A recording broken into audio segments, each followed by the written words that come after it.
Whenever I smell asphalt, I think of Marine. That's the last sensation I had before I blacked out. The thick smell of asphalt. And the first thing I saw when I woke up was her face. She said she'd fix my bike. Free. No strings attached. I should have known then that things are never that simple. Hey, hello, I'm Kråkan, also known as Cornix, and welcome to YACC, yet another Crowcast where I pick a game, I play it for a week, and then I talk about it. This week's game is Full Throttle, and it was originally released by LucasArts in 1995 for PC, and then it got a remaster by Tim Schafer's company Double Fine in 2017. And also there will be spoilers up ahead, so just you know. But first a little backstory. I picked this game up right after I finished Grim Fandango, basically. I wanted a new adventure game, like a point and click, and I mean, that was the basic of it. You know, I found it was kind of cool. So I was drawn in by the cover art of a bike, Ben, the main character Ben on a bike, and like flames, and just, you know, I started playing the game, and this really cool rock song started playing by the Gone Jackals, and that's how I discovered that band. It's basically like biker metal, really good stuff, and it has one of the best intros ever, which I'll get into. So yeah, and the game starts with a narration from the main character of Ben, talking about Marine and how she was all trouble and stuff, and how he basically fixed up his bike for nothing. And then starting with a cutscene. This is a lengthy cutscene before you actually get to play the game. So there's this hover car that goes down the highway.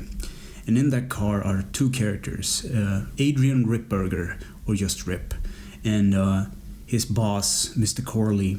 And Mr. Corley is the head of one of the last manufacturers of old classic motorcycles. And they're going to share the event, but they're gonna pick up some real bikers just to promote the thing.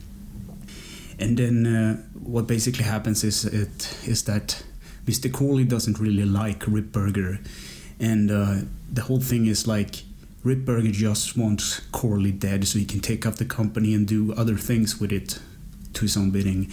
But Mr. Corley isn't having any of that. You know, he's old, but he's not gonna drop off, and he understands that Ripburger is not a good person, but he keeps him because he is a very dirty businessman and can push things on to others.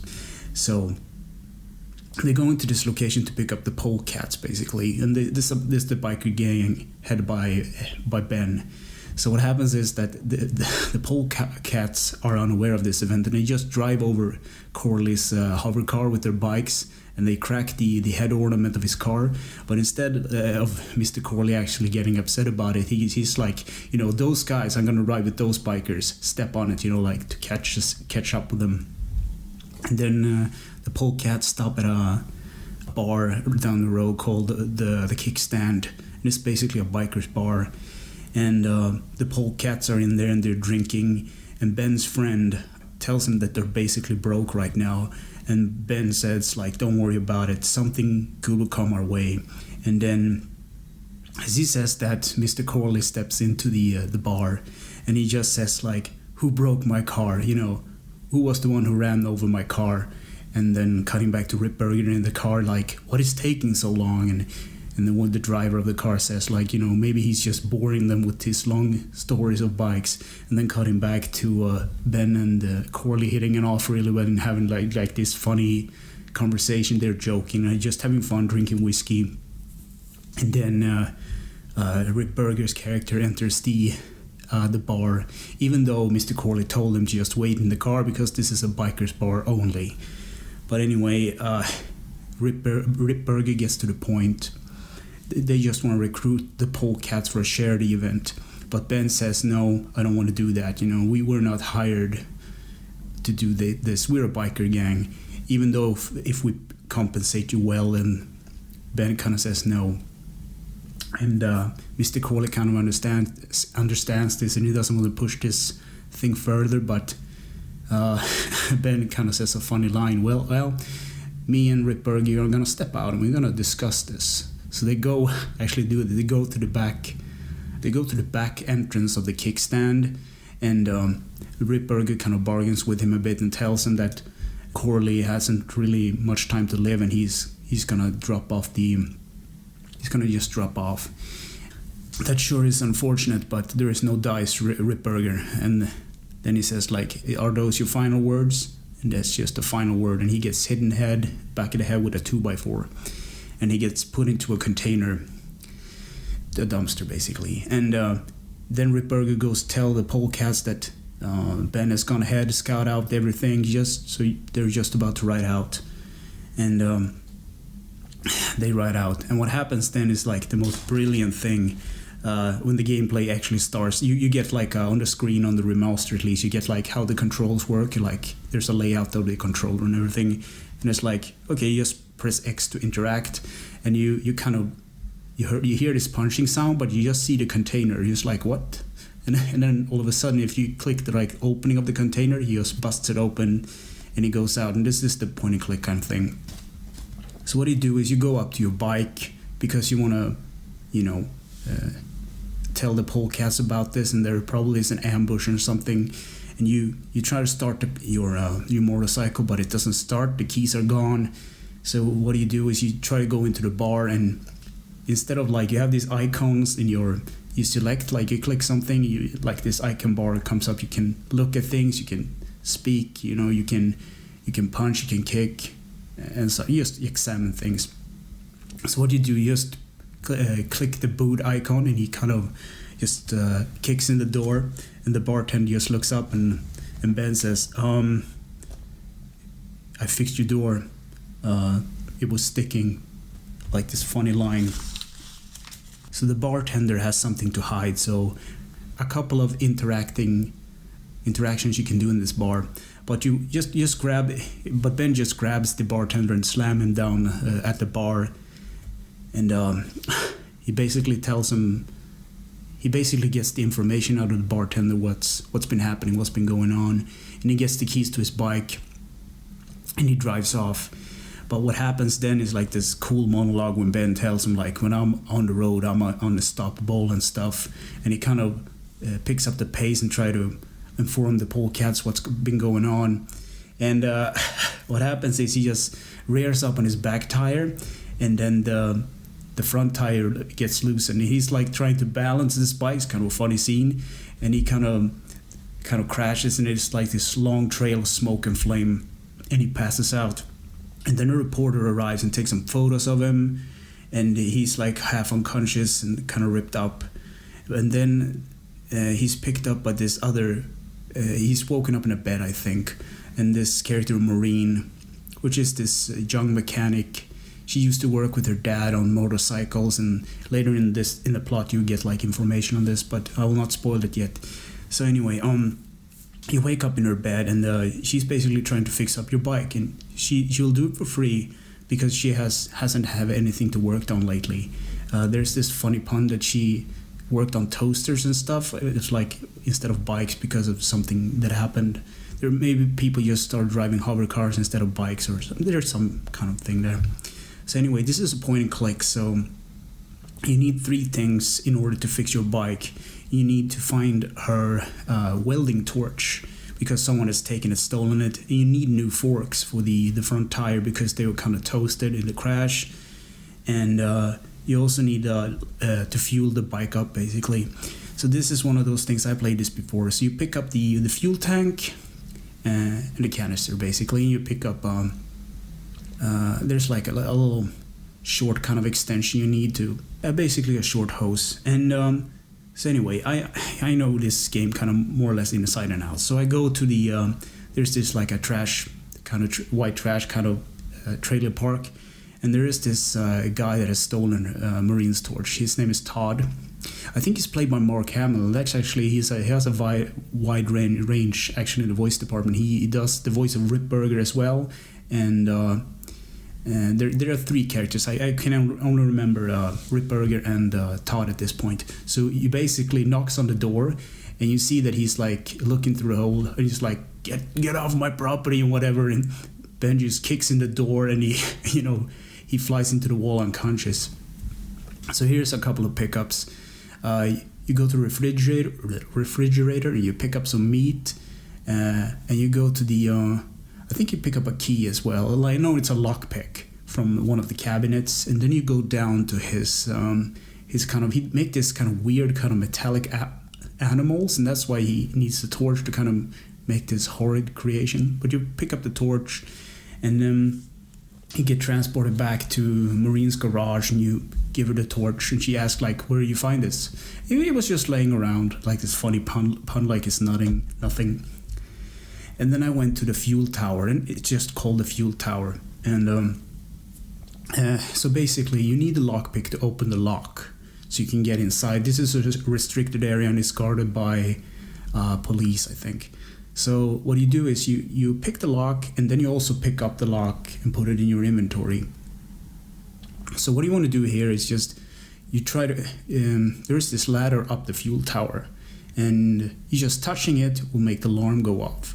So what you want to do is just hide in the shadows, and some guys in a hovercraft will arrive, and they will kind of search the place because there's a break-in, but they're trying to find you.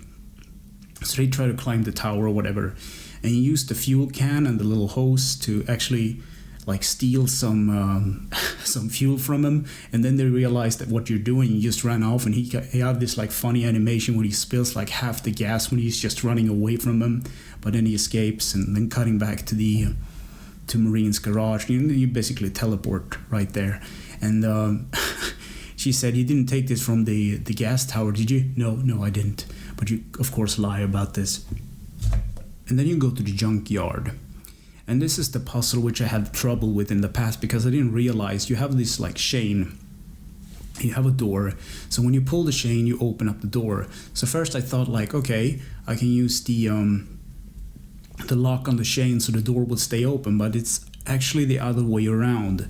You're supposed to lock the door so that it's, like the door, the drawer door, whatever, and you're supposed to, when it's locked, you can actually climb the chain over the wall and the fence and everything. And then you arrive in the junkyard, and this puzzle I actually didn't remember all that much, but you're supposed to get the forks here, the front part of your motorcycle, and you go into one of those piles, and a big angry dog jumps out. So you basically run for your life, and you climb a fence, and the dog goes back to whatever it was doing. So this puzzle is a little bit hard, because you need to go down there, and you basically need to throw the meat into one of the cars, and it's just not specified which one it was. So I was like doing this over and over again, and I realized you can skip this cutscene by holding the circle button. So that's great. I learned something new about this game. But anyway, you throw the meat into the closest car, and then the dog goes into the car, and you go onto the there's like this crane that you take trash and put it into a compactor, basically. So what you do is you operate the crane, and you lift the car up so the dog can't get out of it, and then you get the forks back, and you sort of go back to Marine, and she fixes up your bike, and you save the game before this part, because this remaster has a tendency to crash. So I have to redo all the things that I've done previous, because it has autosaves, but it has a tendency to crash for some reason. So anyway, replaying that part again and getting the forks and everything, and play this cutscene, and she tells you that she has installed this new thing on your bike, which is basically Vulture technology. This is other rival gang, biker gang. There are actually a couple of cool different gangs. There's one of those like they have high technology. They're called something else, and there's a puzzle with the ramp you have to get. Whatever. So you thank her, and then you drive off. But as you were breaking into the fuel tower, the cops are patrolling the roads and looking for you. So this puzzle is kind of simple. You just go to the fuel tower again, and you activate the alarm, and then all the cops, the hover cars, go there, and you just go down the highway to warn the polecats. So there's like this, you actually catch up with the polecats because Corley has had too many drinks, and he has to take a piss. So they go to this kind of, it's basically a bathroom kind of stall, and he's drunk and going on about. And what I didn't tell before was the reporter was actually looking for a big scoop on this, on Corley Motors. So she's actually in the bushes outside of the toilet, trying to basically take picture of Mr. Corley. And Rip Burger comes up from behind Mr. Corley and hit him in the head, basically bashing it in and killing him. And then he just leaves, and they realize that the girl has the photos, and they take the camera from him, but she gets away. And then Ben arrives, and Mr. Corley in his dying last words tells Ben that Rip Burger did this, but there's no evidence. You have to find him. And this is the part which is kind of sad. He just dies, and Ben and the polecats are in a lot of trouble. So he just needs to sort this mess out, and he needs to find Maureen, because apparently she's the last heir of Corley Motors, basically his daughter. So you have to go back and actually save Maureen, but she more or less saves herself, and that's where the adventure really begins. And that's where I'm gonna stop talking, because this is like a third into the game, basically. Yeah. So gameplay: clear your name, save Corley Motors, and get your revenge on Rip Burger. That's what this game is about. So control up on the D-pad reveals things that you can click on, and this is really useful because otherwise you'll be clicking away at nothing until something happens. So by pushing up on the D-pad of your PS4 controller, you can actually see what you can interact with. And then L and R circles through your items. I never used this function because you can always just go into the interface of the menu and just combine things and mess up with things, and it pauses the game, so it's fine. You don't really need to cycle through things. And the X button interacts, and the left stick and X basically moves Ben around the screen, and then circles keeps dialogue and stuff. So the graphics. The original version of this, and this is a brilliant thing they did in the remaster of this. This game was originally made in the Scum engine, and this trademark at the end, I think. And then by pushing the sensor bar on the PS4 controller, you can actually switch between the good and the old and the new graphics on a dime, and that goes with the sound too. So you have high definition sound in the remaster, and you have the old kind of sound, kind of a bit degrading sound in the older version. It's kind of cool. And then Sound of Music, the Gone Jackals, man. It's an awesome rock band. You just check them out. They made 2 or 3 cool biker songs for this game. Really cool band. It's a little bit like Motley Crue or something. That kind of vibe I get out of it. And then Peter McConnelly made more or less the other tracks of this game. They're kind of ambient and not really noticeable, but you just get the feel out. There's a little bit of vibe in. It's a bit like Grim Fandango. There's some kind of instrument, some kind of flutes and clarinets, I think it's called, the instrument. And yeah, and the voice actors are brilliant. Mark Hamill does 3 voices. He does Rip Burger, and he does Todd, Trailer Trash Todd, and one other I don't remember. And then sad part, the guy who plays Ben, Roy Conrad, he passed away in 2002 at the age of 61. So that's kind of sad. He's a really good kind of his voice is very, very deep and has this whiskey tone. When you had too much whiskey, you kind of get this growl kind of grit to it. Kind of cool. So in conclusion, yes. It's one of the games that actually 100% platinum. I got all the trophies for it, and I was really happy about it. So when I finally beat the game with the last trophy, I was like, yes. And this is actually a nice story. I beat the game, and it was a Thursday night, and it was really warm, summer night, I guess. And it was this weird kind of feeling okay, what do I do now? So the next day I woke up a little earlier because I couldn't sleep. I didn't know really what I wanted to do with my life at this point. Kind of sad and happy at the same time, if that makes sense. So I took my bike and I walked to work because I woke up early, as I said. And I arrived there, and then things just started to pick up, and I was a little bit happy. It was this kind of weird kind of thing that happened to me. This game made me feel a lot happy and sad at the same time. And it's actually kind of funny because I played this game a year ago at this point. I looked at the save file. It's kind of weird. So yeah, and all the and yes, in conclusion, also all the bonus features that you actually have on the remastered version, like you have concept art. You can look at these cool kind of drawings that they made in 1995 and earlier, like the desert landscapes and all these kind of paintings and sketches. Really cool. And then you can go into the you have this audio commentary by Tim Schafer, I think, and he tells about the story, how they created the game in the first place. And then you have a jukebox. You can actually listen to all the music that's in the game with hi-fi or lo-fi. You can just switch between the remaster and the original at the dime. So if you can play this game, just pick it up and at least try it. The art style is awesome, and that's one of the alluring things. If you like whiskey, if you like bikers, and if you like rock and roll and point and click, this is definitely a game for you. Can't recommend it enough, man. So anyway, thanks for listening and watching, and take care.